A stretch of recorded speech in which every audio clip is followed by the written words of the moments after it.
बहुत समय पहले किसी गांव में प्रियंका नाम की एक लड़की अपनी छोटी बहन और माता पिता के साथ रहती थी।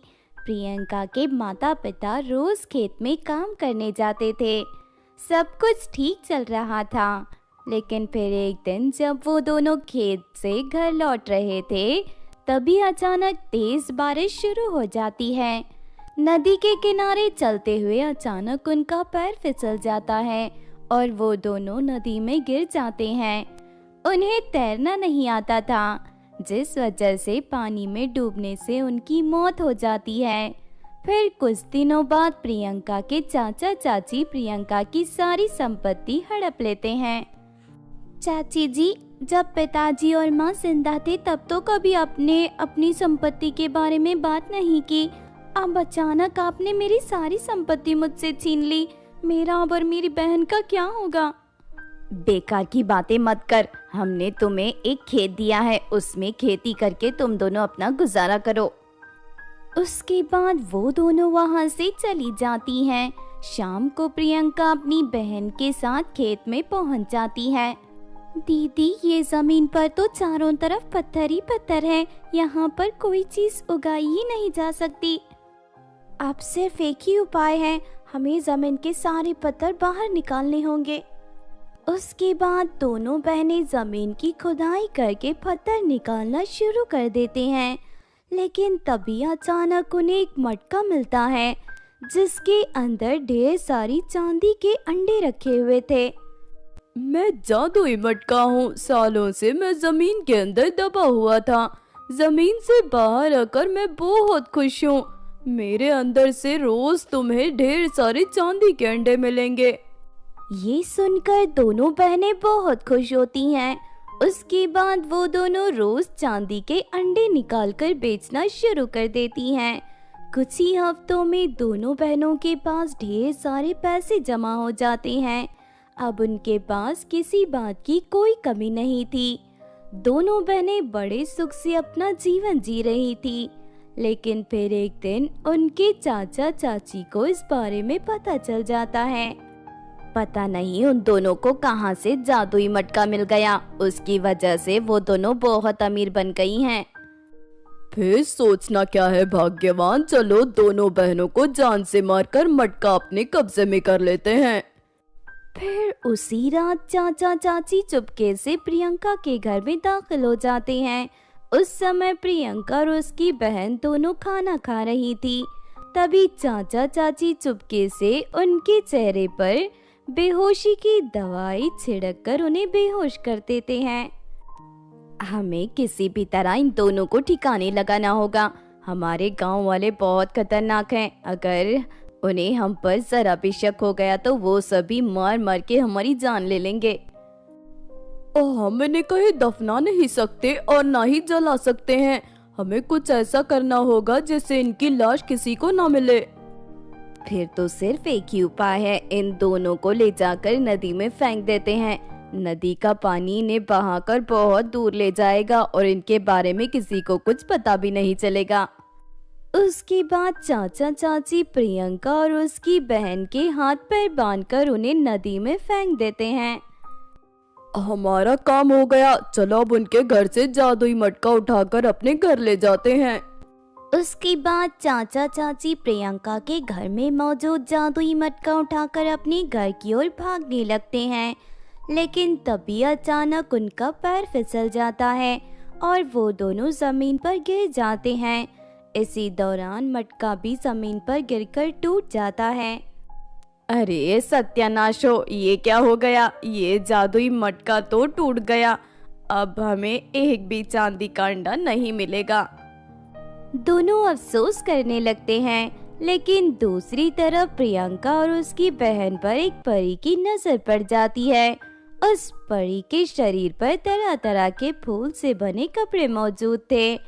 परी अपने फूलों के जादू से कुछ भी कर सकती थी, इसीलिए वो सभी परियों के बीच फूल परी के नाम से जानी जाती थी। फूल परी फौरन दोनों बहनों को नदी से बाहर निकालकर उन्हें पूरी तरह ठीक कर देती है।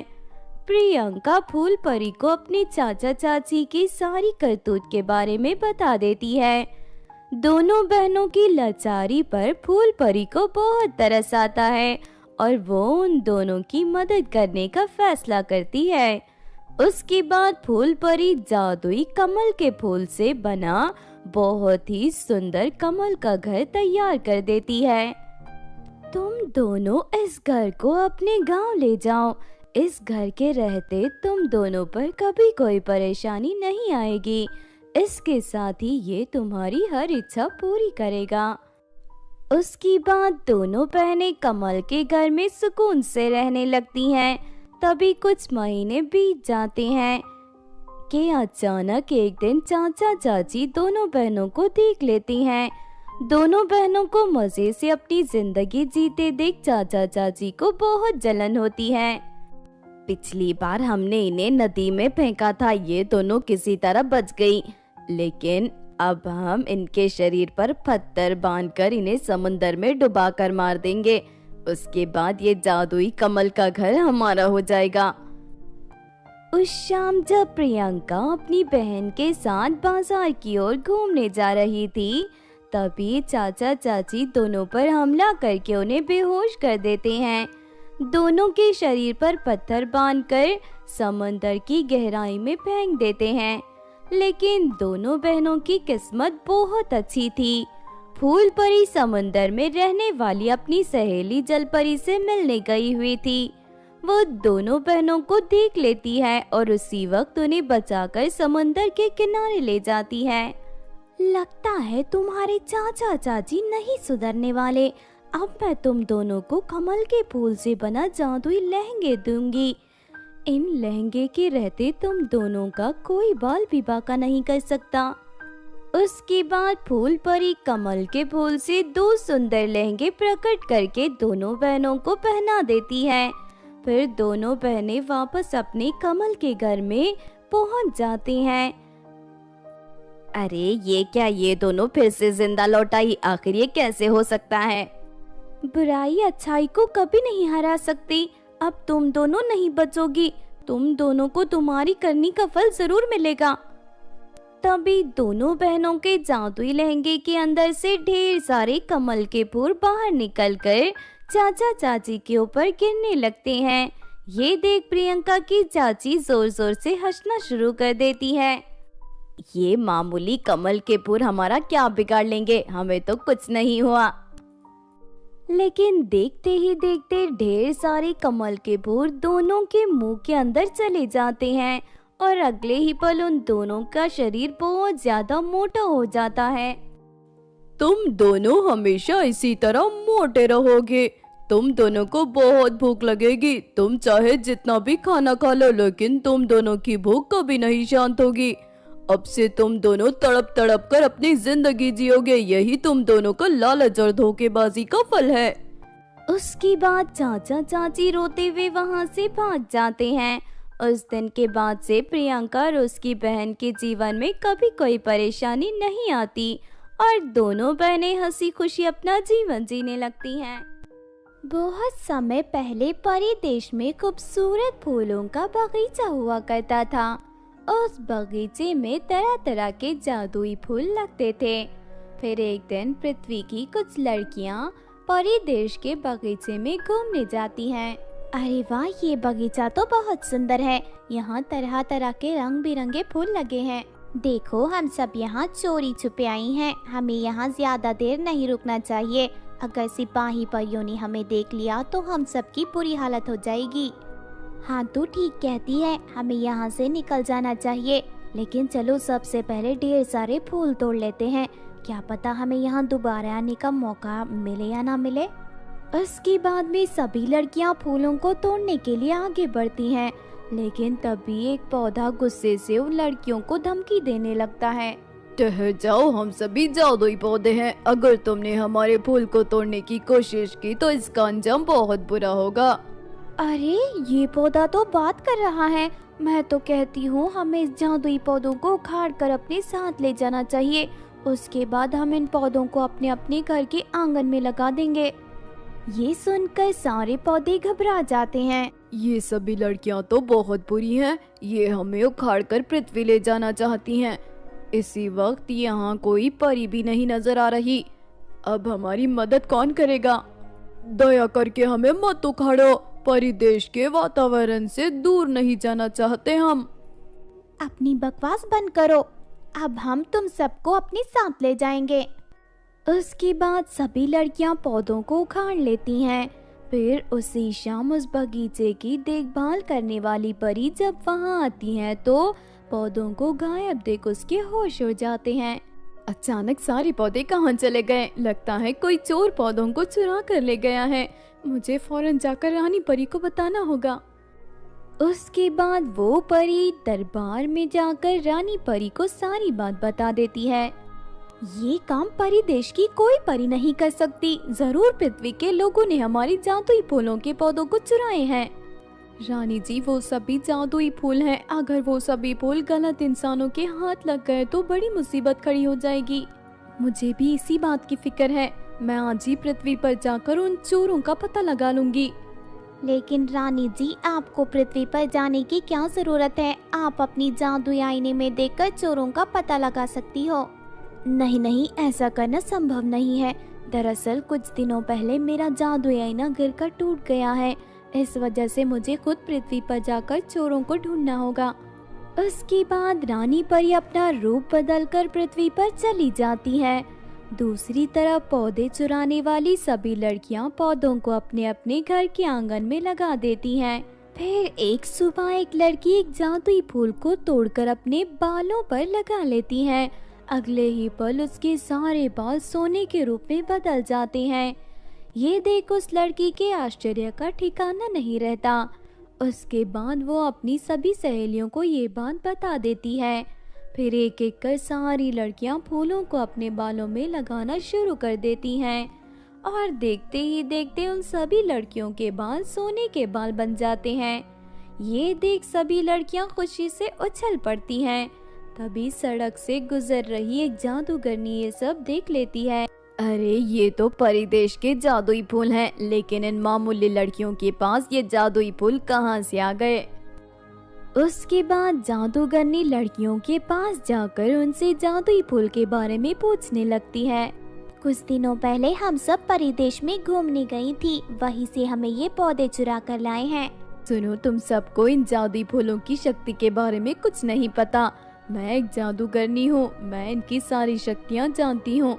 अगर तुम सब कहो तो मैं तुम्हें इन फूलों से जादुई लहंगे बनाकर दे सकती हूँ।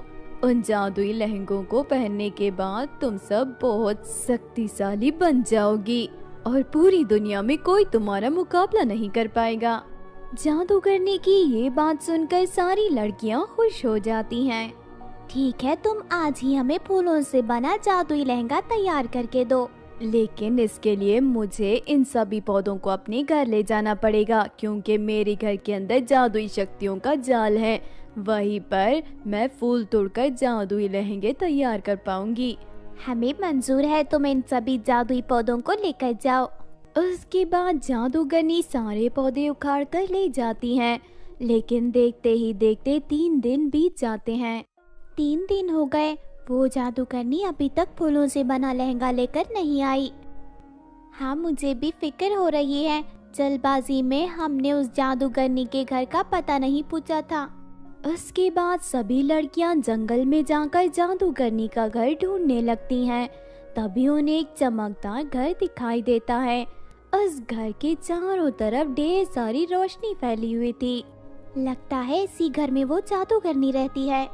हाँ, ये घर बहुत ही अनोखा है। उसके बाद सभी लड़कियां घर के दरवाजे के पास पहुंच जाती हैं और दरवाजा खटखटाने लगती हैं। फिर थोड़ी देर के बाद जादूगरनी दरवाजा खोल देती है। लेकिन जादूगरनी को देखकर सभी लड़कियां हैरान हो जाती हैं। दरअसल जादूगरनी ने फूलों से बना एक बहुत ही सुंदर लहंगा पहन रखा था। तुमने तो कहा था कि तुम हमारे लिए जादुई लहंगा बनाओगी, लेकिन तुमने तो लहंगा बनाकर खुद पहन लिया। मैंने तुम सबको बेवकूफ बनाया था। दरअसल मुझे ये जादुई फूल चाहिए थे। ये सुनकर उन सभी लड़कियों को बहुत गुस्सा आता है और वो सभी जादूगरनी पर हमला कर देती हैं। लेकिन जादूगरनी अपनी जादुई शक्ति से उन सभी लड़कियों को बिल्ली के रूप में बदल देती है।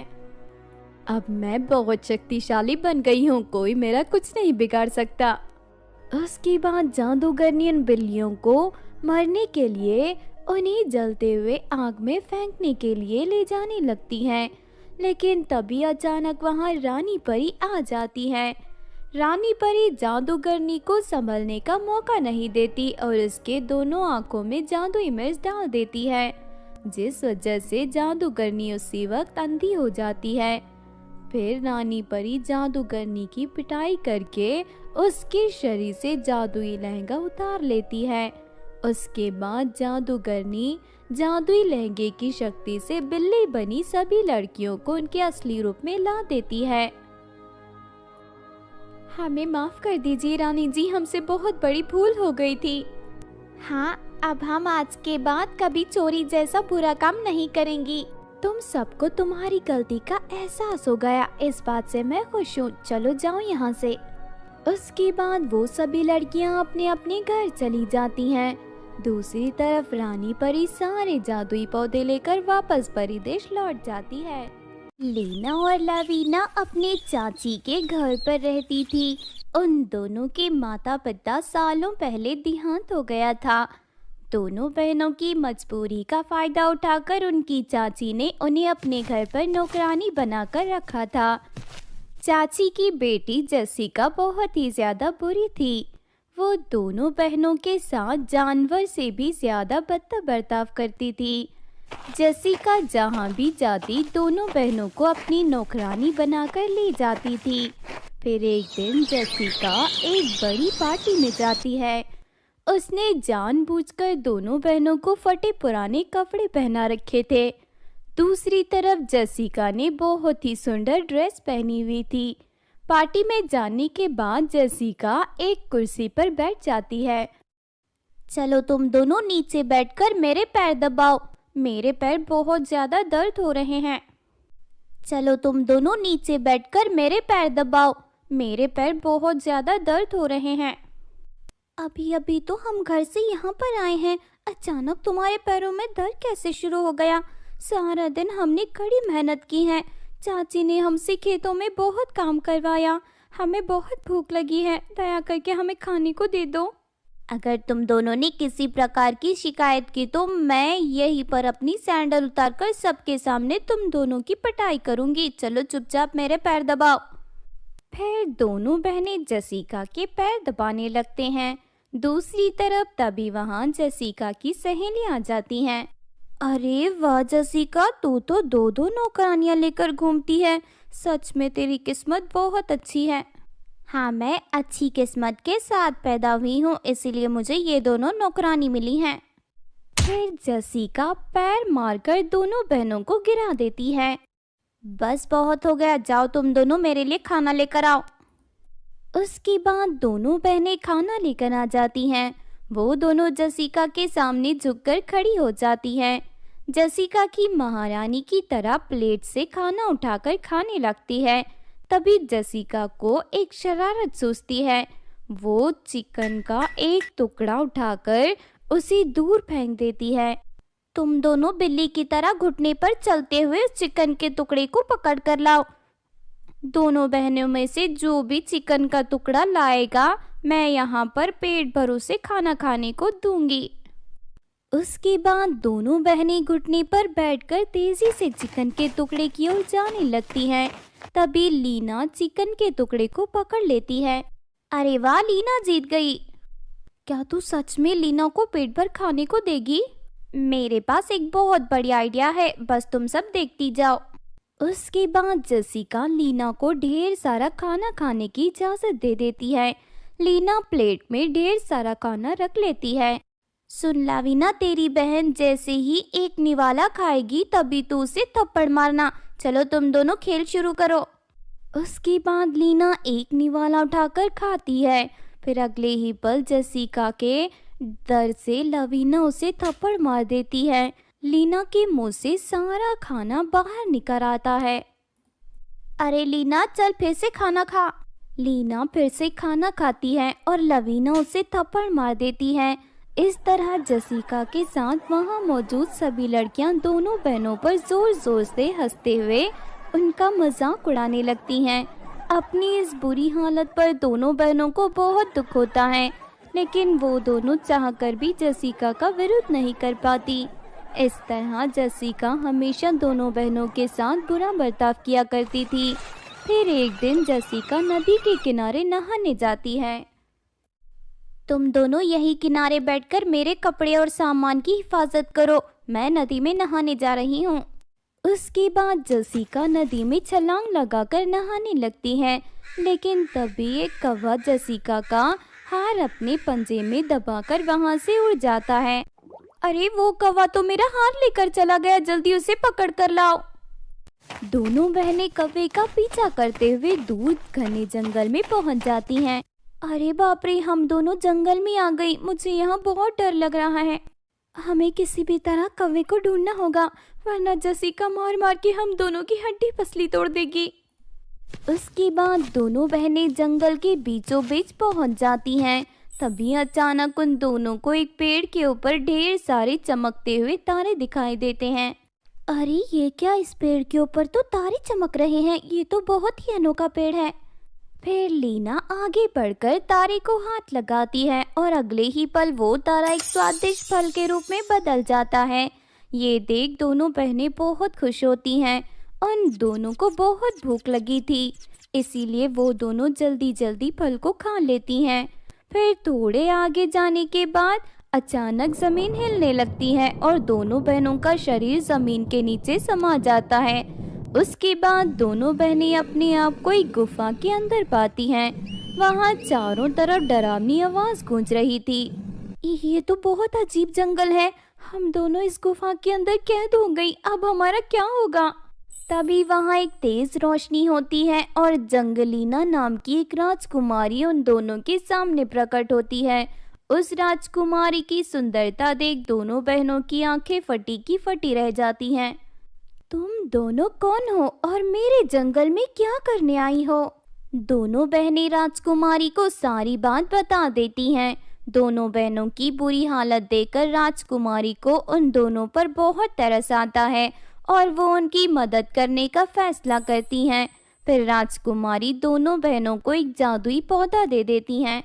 तुम दोनों इस पौधे को लेकर जाओ, आज के बाद कोई तुम पर अत्याचार नहीं कर पाएगा। उसके बाद दोनों बहनें पौधा लेकर चली जाती हैं। मैं कब से तुम दोनों का इंतजार कर रही थी, लाओ मेरा हार दो मुझे। हमें हार नहीं मिला। ये सुनते ही जसिका डंडा उठाकर उन दोनों को मारने के लिए आगे बढ़ती है, लेकिन तभी अचानक पौधे के अंदर से ढेर सारी छड़ी बाहर निकलकर जसिका की पिटाई करने लगती हैं। अरे मर गई रे माँ, बचाओ मुझे, बचाओ, कोई मेरी मदद करो। तभी वहाँ जसिका की माँ आ जाती है। फिर वो सारी छड़ियाँ जसिका की माँ की भी पिटाई करने लगती हैं। है ये सब क्या हो रहा है, मेरा सर फुट गया, अरे कोई बचाओ, मेरी मदद करो। तुम दोनों ने इन बेचारी बहनों को बहुत सताया है, इसीलिए अब मैं तुम्हें यहाँ नहीं रहने दूंगा। चलो भागो यहाँ से और दोबारा यहाँ दिखाई मत देना। उसके बाद पौधे के अंदर से ढेर सारे आग बाहर निकलने लगती हैं। ये देख दोनों माँ बेटी घबराकर वहाँ से भाग जाती हैं। उसके बाद हमें उन दोनों के अत्याचार से बचाने के लिए तुम्हारा बहुत बहुत शुक्रिया जादुई पौधे। फिर जादुई पौधे के ऊपर ढेर सारे सोने के पत्ते प्रकट हो जाते हैं। इन सोने के पत्तों को बेचकर तुम दोनों को ढेर सारे पैसे मिलेंगे, जाओ इन्हें बेच दो। फिर सोने के पत्ते बेचने के बाद दोनों बहनें बहुत अमीर बन जाती हैं। उसके बाद में दोनों अपनी सुख सुविधा की सारी चीजें खरीद लेती हैं और हंसी खुशी अपना जीवन जीने लगती हैं। एक दिन बार्बी नाम की एक सुंदर परी पृथ्वी की सैर कर रही थी। तभी वो एक गांव के पास पहुंचती है। अरे वाह, खाने की बहुत अच्छी खुशबू आ रही है, लगता है यहाँ कोई खाना बना रहा है। उसके बाद परी एक घर के पीछे वाले हिस्से में पहुंचती है। वहां पर 3 लड़कियां खाने बनाने में व्यस्त थी। वो तीनों दिखने में बहुत ज्यादा बदसूरत और काली थी। तभी अचानक वहां पर एक मोटी औरत आ जाती है जिसका नाम मालती था। अरे इतनी देर हो गई और अभी तक तुम तीनों ने खाना नहीं बनाया। मैंने खाने का ऑर्डर लिया है, पड़ोस में जल्द से जल्द खाना पहुंचाना है। अगर वक्त पर खाना नहीं बना तो मैं तुम तीनों की टांगे तोड़ दूंगी। मम्मी जी, आप हमसे इतना काम क्यों करवाती हो? हम तीनों से इतनी मेहनत नहीं होती, हम पर थोड़ा तो रहम कीजिए। लेकिन मालती छड़ी उठाकर तीनों की पिटाई करने लगती है। तभी अचानक वहाँ पर मालती के तीनों बेटे आ जाते हैं। क्या हुआ माँ, तुम इन तीनों की पिटाई क्यों कर रही हो? बेटा, आज हमने खाने का बहुत बड़ा ऑर्डर लिया है, लेकिन ये तीनों काम नहीं कर रही। अगर इन्होंने सही वक्त पर खाना नहीं बनाया तो हमारा नुकसान हो जाएगा। ये तीनों एकदम आलसी और बेकार होती जा रही हैं। लाओ ये छड़ी हमें दो, इनकी अच्छी तरह खबर लेंगे। उसके बाद मालती के तीनों बेटे अपनी तीनों पत्नियों की पिटाई करने लगते हैं। तीनों बहनों को बुरी तरह मार खाते देख बार्बी परी को बहुत बुरा लगता है।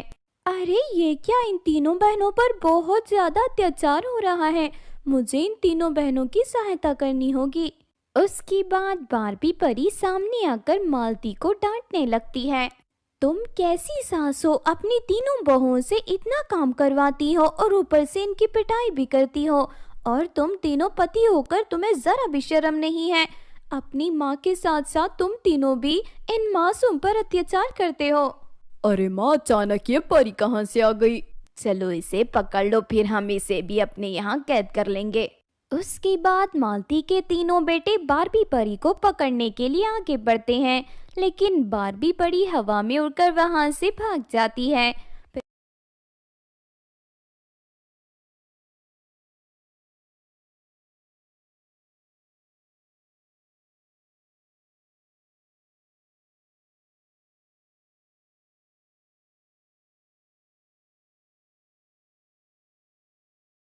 किसी गांव में शारदा नाम की एक औरत अपने दो बेटों के साथ रहती थी। शारदा ने एक अमीर घर की दो बहनों के साथ अपने बेटों की शादी तय की थी। मैंने तुम दोनों की शादी तय कर दी है। ठीक एक हफ्ते बाद तुम दोनों की शादी हो जाएगी। तुम्हें जो खरीदारी करनी है कर लो। लेकिन माँ, ये शादी नहीं कर सकते हम। हाँ माँ, हम दोनों दो परियों से प्यार करते हैं और हम उनसे ही शादी करना चाहते हैं। अरे ये तुम दोनों क्या बकवास कर रहे हो? आखिर तुम्हें प्यार करने के लिए परियां ही कहाँ से मिली? हमारे कॉलेज में परी देश की काफी परियां पढ़ाई करती हैं। वही हमारी मुलाकात दो परियों से हुई है। मैं काजल नाम की परी से प्यार करता हूँ और मैं करिश्मा नाम की परी से प्यार करता हूँ। मैं उसी से शादी करूँगा। इस तरह दोनों बेटे अपनी अपनी पसंद की परियों से शादी करने की जिद करने लगते हैं। बेटों की जिद के सामने शारदा को झुकना पड़ता है। ठीक है, मैं तुम दोनों की शादी परियों से करवा दूंगी। मुझे उनके घर ले चलो। शारदा का बड़ा बेटा शारदा को काजल परी के घर ले जाता है। काजल परी के माता पिता बहुत गरीब थे। वो एक पुराने घर में रहते थे। घर की हालत देखकर शारदा मुंह बना लेती है। इस घर की हालत तो बहुत ज्यादा बेकार है। यहाँ तो बैठने के लिए अच्छे सोफे भी नहीं हैं। ऊपर से ये काजल परी तो एकदम काली कलोटी है। अम्मा, मैंने इसकी सूरत नहीं, इसकी सीरत देखकर इसे प्यार किया है। ये दिल की बहुत अच्छी है। मेरे सामने ज्यादा बकवास मत कर। इसके अच्छे दिल की मुझे कोई परवाह नहीं है। मुझे तो बस दहेज से मतलब है। लेकिन यहाँ तो एक फूटी कौड़ी भी नहीं मिलने वाली। लेकिन अब तू जिद कर रहा है, इससे मैं शादी तेरी तय करती हूँ। उसके बाद शारदा का छोटा बेटा उसे करिश्मा परी के घर ले जाता है। करिश्मा परी एक माता पिता बहुत अमीर थे। उनका एक बड़ा आलीशान बंगला था। बंगले और करिश्मा परी की खूबसूरती देखकर शारदा की आंखें फटी की फटी रह जाती हैं। अरे वाह, ये परी तो बहुत ज्यादा खूबसूरत है। साथ ही ये बहुत ज्यादा अमीर है। इसके माता पिता दहेज में बहुत सारे पैसे देंगे। हाँ माँ, तुमने बिल्कुल सही कहा। करिश्मा के माता पिता दहेज देने में कोई कमी नहीं करेंगे। उसके बाद शारदा के दोनों बेटों की शादी हो जाती है। दहेज के नाम पर बेचारी काजल कुछ लेकर नहीं आई थी। दूसरी तरफ करिश्मा ढेर सारे पैसे और तरह तरह का सामान लेकर आई थी। शारदा पूरी तरह करिश्मा पर लट्टू थी और हमेशा उसकी खूबसूरती की तारीफ किया करती थी। दूसरी तरफ वो हमेशा काजल को नीचा दिखाया करती थी और सभी के सामने उसे काली चुड़ैल कहकर उसका मजाक उड़ाती थी। समय बीतने के साथ साथ शारदा की दोनों बहुएं गर्भवती हो जाती हैं। करिश्मा बहू, अब तो तू गर्भवती है, इसीलिए तुझे अपने खाने पीने का बहुत ध्यान रखना होगा। ये ले, मैं तेरे लिए ढेर सारे काजू बादाम और खजूर लेकर आई हूँ। इन्हें रोज दूध के साथ खाना और आज के बाद तुझे कोई काम करने की जरूरत नहीं है। अगर घर का काम सारा काजल करेगी। ए काजल, क्या कर रही है? जल्दी से यहाँ। तभी दौड़ते हुए काजल परी वहाँ आ जाती है। क्या हुआ मम्मी जी, आपने मुझे बुलाया? मम्मी जी की बच्ची, मेरी बात कान खोलकर सुन ले। आज के बाद घर का सारा काम तू अकेले करेगी। करिश्मा बहू प्रेग्नेंट है, इसे आराम की सख्त जरूरत है। लेकिन मम्मी जी, मैं भी तो प्रेग्नेंट हूँ, मुझे भी डॉक्टर ने आराम करने के लिए कहा है। अरे तू आराम करके क्या करेगी, और वैसे भी तू अपनी तरह काली कलोटी बच्चे को ही पैदा करेगी। मेरी करिश्मा बहू तो अपनी तरह खूबसूरत बेटा पैदा करेगी। ये इसका पहला बच्चा है। मैं किसी भी तरह रिस्क नहीं लेना चाहती, इसीलिए करिश्मा बहू को जरा भी तकलीफ नहीं होनी चाहिए। अगर करिश्मा बहू को तकलीफ हुई तो मैं तेरी टांगे तोड़ दूंगी। चल जाकर रसोई घर में खाना बना। ठीक है मम्मी जी, जैसा आप कहोगी मैं वैसा करूंगी। उस दिन के बाद से काजल परी अकेले ही घर के सारे काम करने लगती है। दूसरी तरफ जब भी शारदा का बड़ा बेटा इस बात पर एतराज जताता तो शारदा उसे भला बुरा कहकर चुप करा देती थी। शारदा के साथ साथ करिश्मा भी बहुत ज्यादा घमंडी स्वभाव की थी। वो भी काजल की बेइज्जती करने का कोई मौका नहीं छोड़ती थी। मम्मी जी, पता नहीं जेठ जी ने इस काली चुड़ैल में ऐसा क्या देखा जो इससे शादी कर ली। ये तो किसी काम की नहीं है, इसकी शक्ल देखकर तो कोई भी डर जाए। तभी अचानक वहाँ पर पड़ोस की कुछ औरतें आ जाती हैं। सभी करिश्मा की खूबसूरती की तारीफ करने लगती हैं। शारदा करिश्मा बहू की खूबसूरती देखकर दिल खुश हो जाता है, लेकिन तेरी इस काली कलोटी बड़ी बहू को देखते ही मुझे तो उल्टी होने लगती है। इसका चेहरा सच में बहुत ज्यादा डरावना है। अब हर कोई मेरी तरह खूबसूरत तो नहीं हो सकती ना आंटी जी। ये बदसूरत हमारे गले पड़ गई है, इसीलिए हम इसकी तरह झेल रहे हैं। काली चुड़ैल, जाकर सबके लिए चाय नाश्ता लेकर आ। अपनी बेइज्जती होते देख काजल परी को बहुत दुख होता है, लेकिन वो बेचारी पलटकर कोई जवाब नहीं देती। इस तरह देखते ही देखते कई दिन बीत जाते हैं। फिर एक दिन अचानक शारदा बुरी तरह बीमार पड़ जाती है। शारदा जी, आपको खतरनाक बीमारी हो गई है। ये बीमारी छूने से फैलती है, इसीलिए आप अपनी दोनों बहुओं से दूर रहिएगा, क्योंकि वो दोनों गर्भवती हैं। अगर आपकी बीमारी उन्हें लग गई तो उनके होने वाले बच्चे को कुछ भी हो सकता है। शारदा की बीमारी का पता चलते ही करिश्मा फौरन उससे दूरी बना लेती है। वो उसके कमरे में भी जाना बंद कर देती है, लेकिन दूसरी तरफ काजल बिना किसी हिचकिचाहट के अपने सास की सेवा करने लगती है। माँ को खतरनाक बीमारी है, तुम माँ के पास जाओगे तो ये बीमारी हमारे होने वाले बच्चे को भी लग सकती है। हमें माँ की देखभाल करने के लिए कोई नर्स रख लेनी चाहिए। नहीं नहीं, मेरे होते हुए किसी को बुलाने की जरूरत नहीं है, मैं उनका ख्याल रखूंगी। और रही बात हमारे बच्चे की, तो उसे कुछ नहीं होगा, मुझे भगवान पर पूरा भरोसा है। इस तरह काजल परी दिन रात अपनी सास की सेवा में लगी रहती थी। देखते ही देखते कुछ समय बाद शारदा पूरी तरह स्वस्थ हो जाती है। काजल परी की सेवा भावना देखकर शारदा का बुरा बर्ताव पूरी तरह बदल जाता है और वो काजल परी की कदर करने लगती है। ये देखकर करिश्मा परी को बहुत जलन होती है और वो शारदा को करिश्मा काजल के खिलाफ भड़काने की कोशिश करने लगती है। करिश्मा बहू, तू बहुत ही घमंडी है। मैंने दौलत के लालच में आकर तेरी हर गलत बात में तेरा साथ दिया, लेकिन मेरे बुरे वक्त में तू मेरे काम नहीं आई। बेचारी काजल बहू दिन रात मेरी सेवा में लगी रहती थी। आज मुझे एहसास हुआ कि अच्छी शक्ल सूरत होने से कुछ नहीं होता, इंसान के अंदर अच्छे गुण भी होने चाहिए। मम्मी जी, आप करिश्मा को कुछ मत कहिए, करिश्मा बहुत अच्छी है, मुझे इससे कोई शिकायत नहीं है। काजल की बातें सुनकर करिश्मा की आंखों में पश्चाताप के आंसू आ जाते हैं। उसके बाद वो काजल को गले लगाकर उससे अपने किए की माफी मांगने लगती है। फिर कुछ समय बाद दोनों बहुएं 2 बच्चों को जन्म देती हैं। इस तरह उस घर में बच्चों की किलकारियां गूंजने लगती हैं और सभी मिलजुल कर हंसी खुशी रहने लगते हैं।